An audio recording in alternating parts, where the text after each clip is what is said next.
Estoy grabando.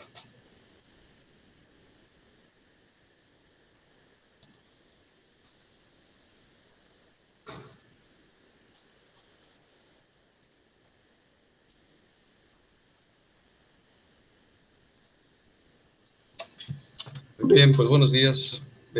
Voy a grabar este video, la sesión síncrona del martes 6 de octubre. Tuvimos un problema de conexión. La grabación previa, había unos alumnos incorporados en la sesión, pero pues se cerró por cuestiones de internet. Entonces estamos comenzando de nueva cuenta. Quiero informarles que la sesión síncrona va a ser los días martes a 11 de la mañana. Y en adelante vamos a tener la opción de que los miércoles y jueves de cada semana, de 11 a 12, voy a abrir el Meet. No vamos a grabar nada, pero va a quedar abierto para quien necesite hacer alguna pregunta directa en vivo en esos 2 días de cada semana, de 11 a 12, miércoles y jueves. Dicho ese anuncio, bueno, pues vamos a darle paso a la actividad de esta semana, que es el cuestionario de la semana, es el segundo cuestionario, digámoslo así, y es de la semana número 3, la actividad número 3, es un cuestionario. En la semana 1 igualmente hubo un cuestionario, en la semana 2 hubo una síntesis que ustedes tuvieron que hacer referente al tema que se planteó para esa semana. Y ahora avanzamos y de nueva cuenta es un cuestionario y vamos a revisar ese cuestionario, ¿sí? Está referido a información del capítulo número 2, que trata sobre la problemática socioeconómica, ambiental e institucional, ¿sí? Y referido, enfocado en el tema de la problemática socioeconómica. Pues se plantean una serie de preguntas.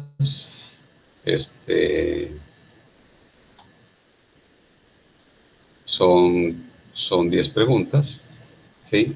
En la primera de ellas se les pide su punto de vista en lo que se refiere a cómo se interrelacionan el crecimiento demográfico, ¿sí?, con el desarrollo sustentable referido a nuestro país. Ustedes, lógicamente, que tienen una experiencia, han observado las cosas y pueden analizarlo en relación con lo que en el libro van a encontrar de información. Así que un crecimiento demográfico es una característica de una población en la cual hay una natalidad, hay un índice de natalidad o tasa de natalidad, hay una tasa de crecimiento, hay una tasa de mortalidad.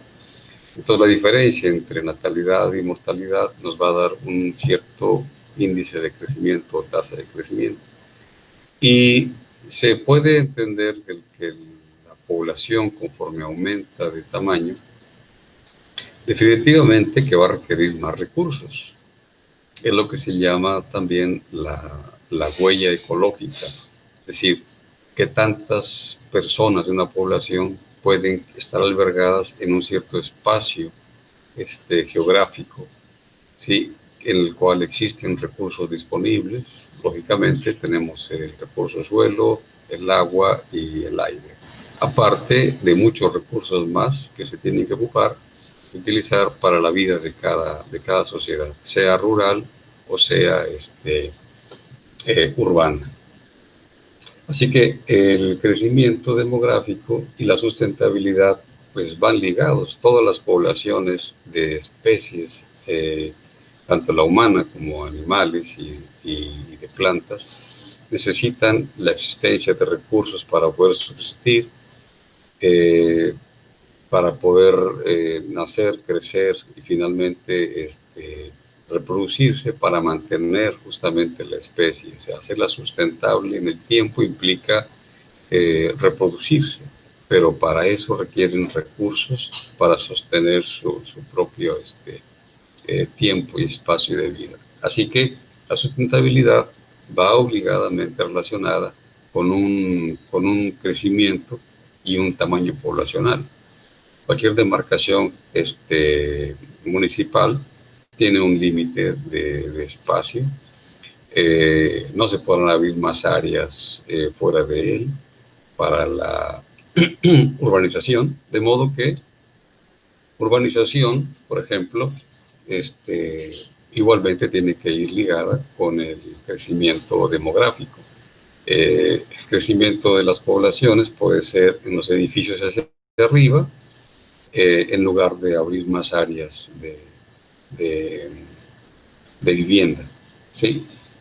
Entonces, esa es la cuestión de la pregunta número 1.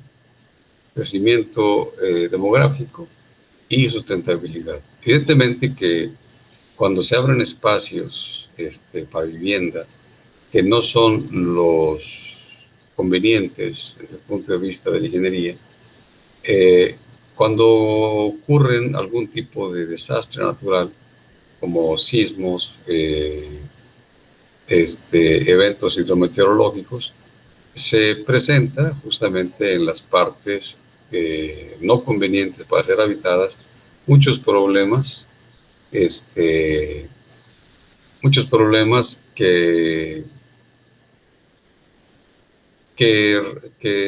demuestran justamente lo equívoco de una decisión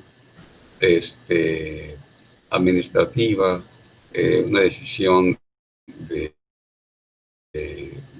hacer, construir viviendas donde no es debido, ¿sí?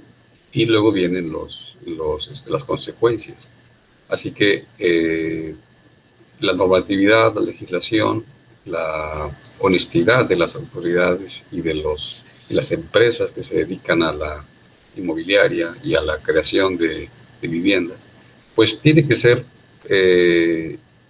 tienen que enfocarse también en la sustentabilidad. Eso es algo de lo que se revisó en otros temas, la semana anterior. Ahora, la pregunta número 2, les piden que expliquen también desde su punto de vista cómo se interrelaciona el siguiente tema: desigualdad social y marginación,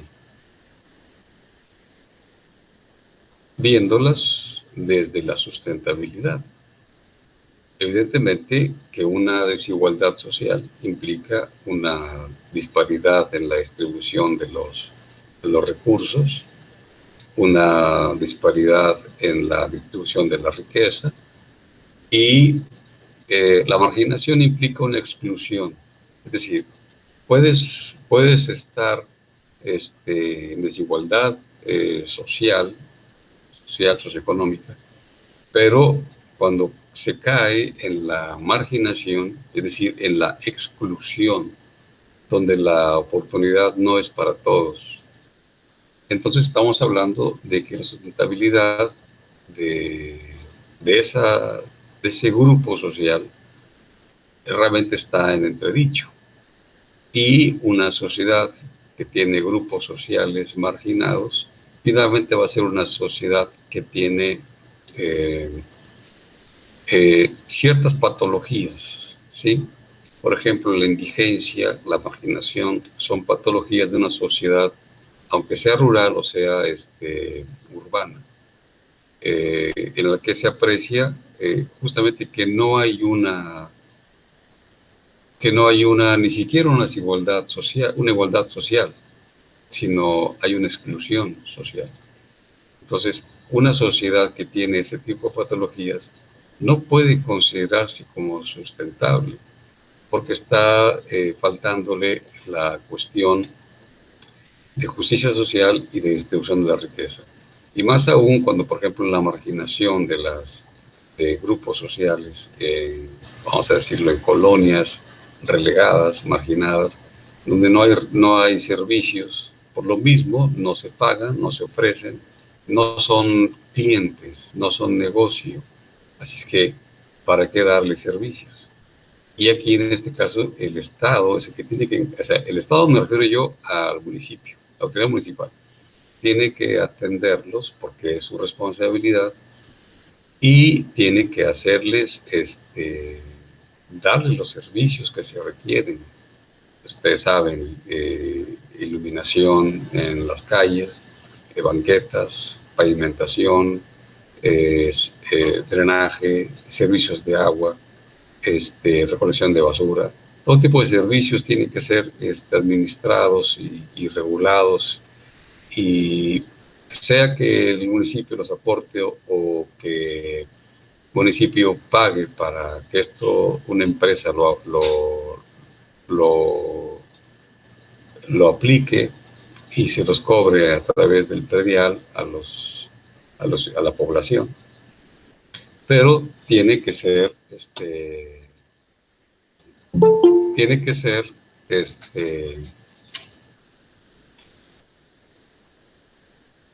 realizada por el ayuntamiento, ¿sí? La autoridad. Buen día, Adrián. Estamos grabando la sesión. La previa se tuvo que cancelar porque hubo fallas en el internet, pero aquí estamos ya trabajando en esta. Estamos revisando el cuestionario de la actividad semana 3. En la pregunta número 2 estamos viendo cómo la desigualdad social y la marginación son una forma de apreciar que una sociedad, un municipio, no es sustentable, porque no se cumple con el requisito de la justicia social y distribución de la riqueza. Entonces la autoridad tiene que hacerse cargo de esto, y claro, la autoridad y el ayuntamiento siempre cobran los servicios, no son gratuitos, todo lo cobran. Es parte igualmente de una economía que debe mantenerse en el tiempo. Una administración pública es también, en cierta forma, no es un negocio lucrativo, pero sí es un negocio, una empresa como tal, que tiene que ser sostenida, hablando sostenida en economía, aparte sustentable, que son dos conceptos que en nuestro español se pueden diferenciar, pero sustentabilidad implica a ambas, ¿sí? Entonces, en la pregunta número 3, igualmente otra vez es el punto de vista de cada uno de ustedes, ¿sí? Les plantean que digan cómo se interrelaciona, por ejemplo, la salud con la sustentabilidad de un país. Desarrollo sustentable. Evidentemente que la salud es tanto a nivel personal como colectivo.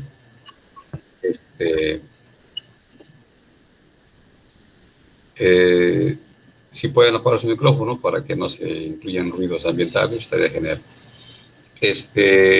Entonces, la salud personal, la salud colectiva, una familia, un grupo social, una comunidad entera, implica justamente que hay una posibilidad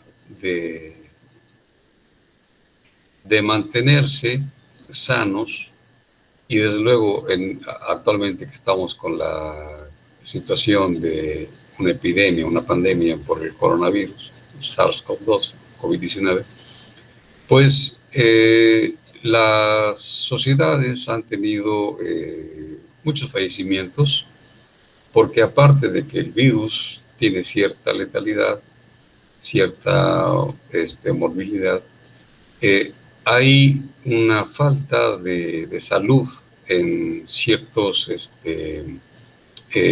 grupos, edades de riesgo, y eso ha hecho que se causen muchas muertes. Si lo vemos como humanidad entera, pues es realmente muy poca la cantidad de muertes, pero si lo vemos como ciudades y como países, pues igualmente es muy significativo que alguien muera, ¿sí? Alguien cercano muera por una situación de una epidemia. Así que la salud y la sustentabilidad van asociados, porque para que permanezca una especie, una comunidad, necesita justamente mantener un estado de salud. Y lo decíamos, el colectivo de una población Evidentemente que hay riesgos sanitarios, de que hay también una salud de cada uno, hay cuestiones genéticas, hay cuestiones de alimentación, pero mucho de esto también tiene que ver con los hábitos, es decir, los hábitos de las personas. Buenos días, Adrián. Hábitos de las personas van a influir en su salud. Y la higiene es parte también de la salud tanto personal como colectiva. Entonces, si por ejemplo se ofrece de parte del Estado, estamos hablando de la Federación, hablamos también del Estado, de cada entidad, se ofrecen los servicios de salud pública, ¿sí? Aparte de la sanidad pública. Lógicamente que la población va a tener un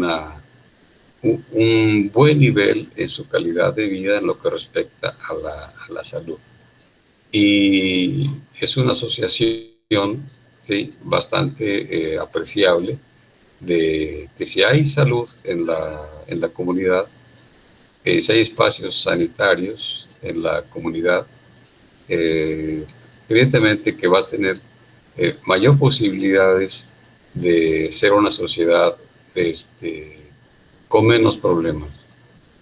Lógicamente que ante situaciones, por ejemplo, digámoslo de esta manera, globales, en otras latitudes del mundo. El caso del COVID fue en China al inicio, pero ha llegado a todas las latitudes del mundo, o en casi todas. Pero en países cuya población es más saludable, definitivamente que va a tener mayor resistencia. Aparte, la genética de cada una de las razas son distintas. Pero sobre todo los hábitos de muchas de las poblaciones de los países con mayor consumo, mayor consumismo, por decirlo de esa manera, han tenido un desgaste en la salud de las personas y las han puesto en riesgo. Y entonces son más susceptibles en este caso, al COVID-19. De modo que la salud, ¿sí?, además de la higiene colectiva, la salud pública es muy importante para la sustentabilidad de cada población. Y bueno, la pregunta número 4, les preguntan los principales factores ambientales que afectan la salud, ¿sí? Y les plantean 3 opciones, A, B y C. Ustedes tendrán que ir eligiendo cuál sería. Por ejemplo, el A habla de contaminación y de lluvia ácida. ¿Sí? La lluvia ácida es el agua de lluvia tiene cierta acidez, pero cuando la contaminación es mayor en el aire, con residuos de azufre y de nitrógeno, se hace más ácida la lluvia. Y la contaminación atmosférica, lógicamente, que es algo que tiene que ver previamente. Aparte de la contaminación del agua, biológica, química, y la contaminación del suelo con residuos en tiraderos de basura, y no en rellenos sanitarios. Es una de las gestiones ambientales de cada municipio que exista un relleno sanitario como una disposición, ¿sí?, prácticamente final de residuos municipales o sólidos urbanos. Cada municipio tiene que aportarle a su ciudadanía al menos un relleno sanitario por municipio. Pero cuando, por ejemplo, una zona conurbada, como el caso de Monterrey, una zona metropolitana, pues puede hacerse un solo relleno sanitario. Si se termina su capacidad, pues se abriría otro para toda la zona metropolitana, como el caso de Salinas de Victoria, que ahí está el relleno sanitario de CIMEPRODE. Entonces, El inciso B habla de basura y contaminación como un factor ambiental que afecta a la salud. Y el inciso C habla de abastecimiento de agua potable y de saneamiento. ¿Sí? Ustedes tienen que elegir cuál sería la respuesta que les parece más adecuada a esta pregunta. ¿Cuáles son los principales factores ambientales que afectan la salud? En la pregunta número 5, se está planteando en la región en que cada uno de ustedes vive. Hablamos de municipio, más que, aunque también cabe decir región, quien viva fuera de la zona metropolitana. Sí, es posible. En la región donde vives, la pregunta es, ¿consideras que existe algún consumo humano masivo que afecte el equilibrio ecológico y, por consecuencia, un óptimo desarrollo sustentable? Y se pide que se mencione cuál y se diga por qué. Cada uno en la experiencia en donde vive, conoce por los años que ha vivido ahí, la situación en la que ha estado viviendo. Y ya ustedes saben que el desarrollo sustentable implica un equilibrio o una confluencia de elementos como la economía, la sociedad y la ecología o el ambiente. Entonces, cuando se habla de que un municipio o una región tuviera un desarrollo de tipo sustentable, habría que ver que se cumplan estos requisitos. Y están planteando aquí si hay alguna forma que se aprecie de un consumo masivo, ¿sí?, que pueda afectar el equilibrio ecológico. Estamos hablando, por ejemplo, de un consumo masivo, hablemos de gasolinas. La gasolina que se consume por haber muchos automóviles, lógicamente va a generar gases tóxicos, ¿sí? El monóxido de carbono, dióxido de carbono, óxidos de azufre, óxidos de nitrógeno, materia particulada. Entonces, ese tipo de consumo masivo va a generar justamente una contaminación, ¿sí?, ambiental.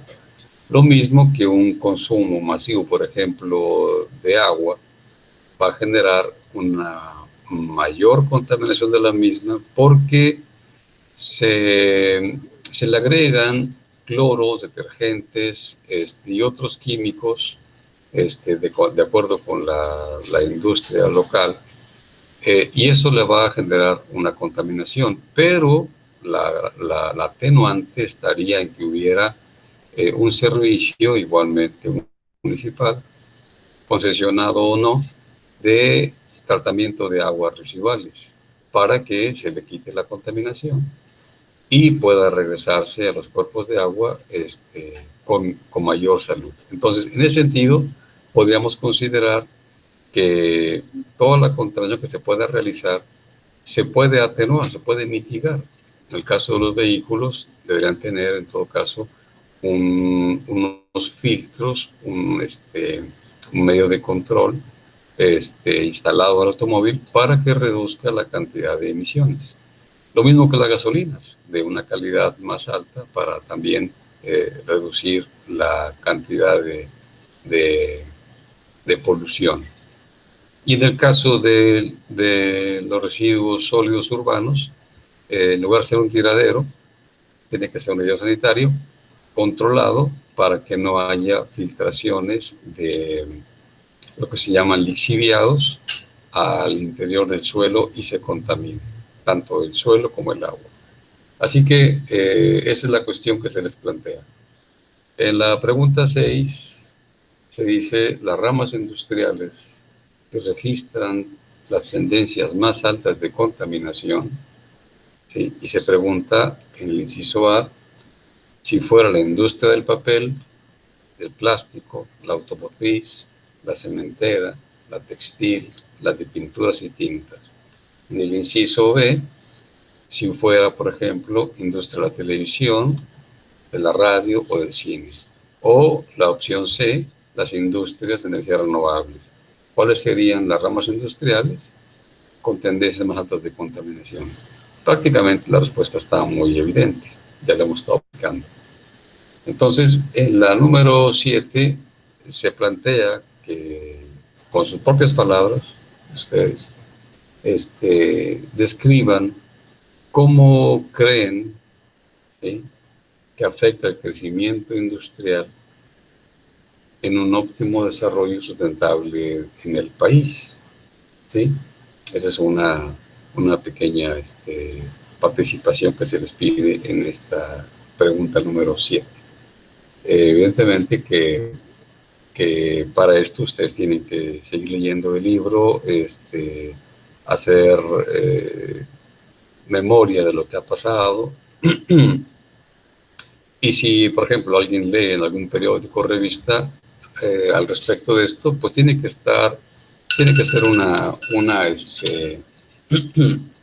una cuestión de periodismo de investigación.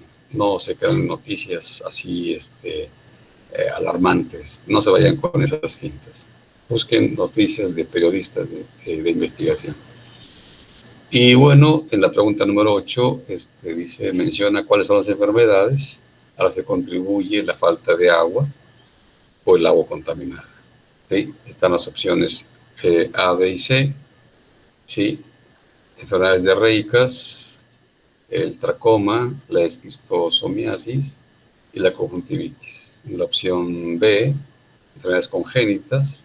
En la opción C, enfermedades crónicas. En esta pregunta número 8, yo les sugiero que así como están los términos mencionados en las posibles respuestas, ustedes en el navegador, si no conocen el término, lo coloquen e investiguen lo que significa ese término para que contesten de una forma con mayor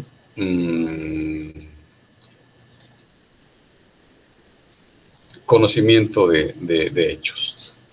¿Sí? Es importante que ustedes investiguen muchas cosas que pudieran no ser conocidas y que ahí están expuestas y que hay que conocerlas, hay que saberlas.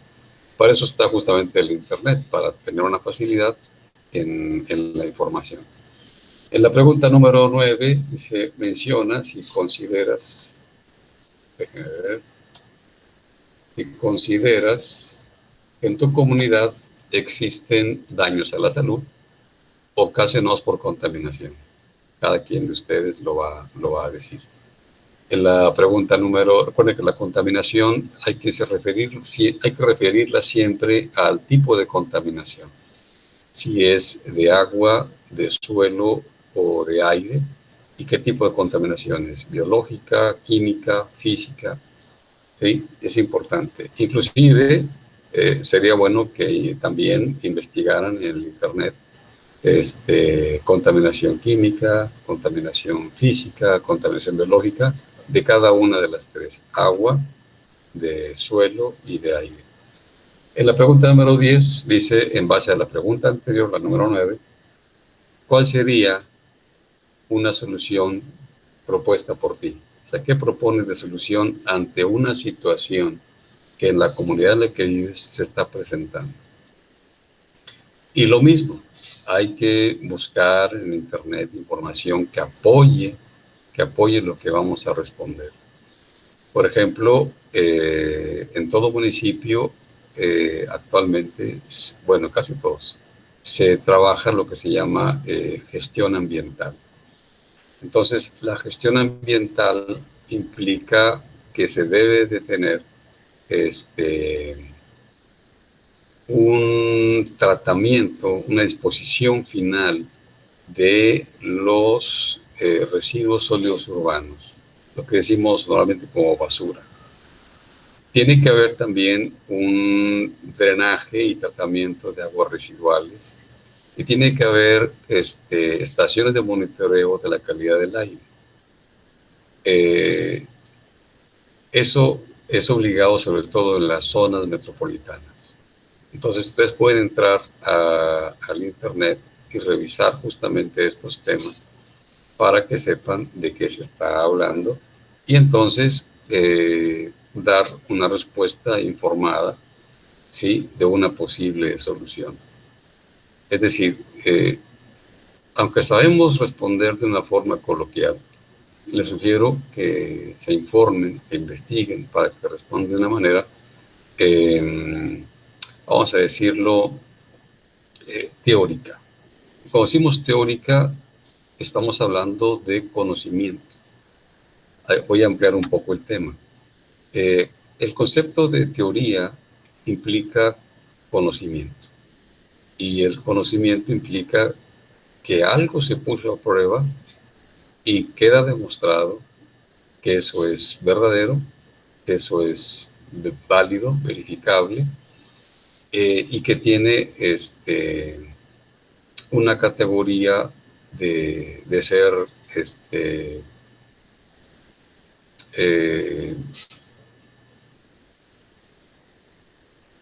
comunicable.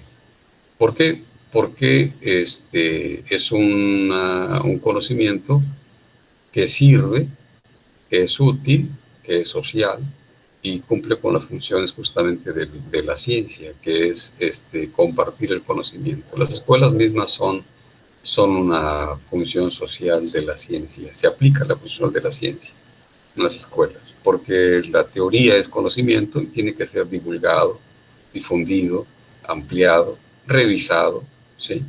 Por esa razón, en cada tema que se vea en las clases, sesiones síncronas y en las actividades, tiene que ser a través de la investigación. La investigación es la pauta para obtener conocimiento. Como dijimos, conocimiento, no solamente un saber. Nosotros vivimos todos los días y tenemos el saber de que vivimos. Y la experiencia misma, la empírica, nos hace adquirir un saber. Lo ponemos a prueba y decimos, ok, se reafirma. Pero si ese saber empírico lo sometes a una investigación científica, entonces lo que resulta ya es un conocimiento. Y eso le da solidez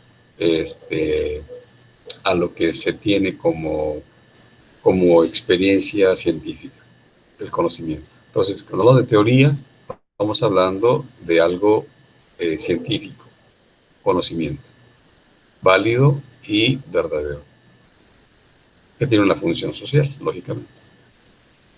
Bueno, vamos a cerrar hasta aquí la grabación.